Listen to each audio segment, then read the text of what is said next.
అందరికీ నమస్కారం. ఎన్నికల ప్రక్రియలో భాగంగా రానున్న 22వ తేదీ సోమవారం పుంగనూరు నియోజకవర్గ తెలుగుదేశం పార్టీ జనసేన ఎన్డీఏ ఉమ్మడి అభ్యర్థి పుంగనూరు నియోజకవర్గ ఆశా జ్యోతి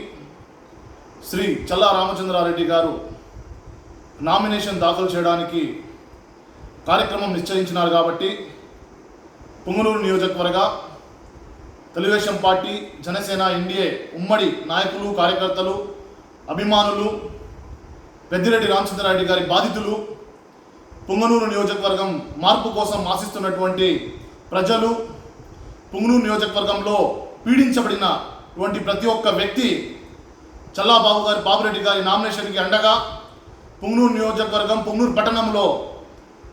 ప్రతి ఒక్కరూ తమ వంతు మద్దతుగా చల్లా రామచంద్రారెడ్డి గారికి నిలవవలసిందిగా, కార్యక్రమాన్ని జయప్రదం చేయవలసిందిగా ప్రతి ఒక్కరూ పెద్ద ఎత్తున వచ్చి ఈ కార్యక్రమాన్ని విజయవంతం చేసి రానున్న మన తెలుగుదేశం పార్టీ పుంగనూరు నియోజకవర్గ ఎమ్మెల్యే చల్లా రామచంద్రారెడ్డి గారిని అత్యధిక మెజార్టీతో గెలిపించుకొని పుంగనూరు నియోజకవర్గ మార్పుకు నాంది పలకాల్సిందిగా కోరుకుంటూ సెలవు తీసుకుంటా ఉన్నాను.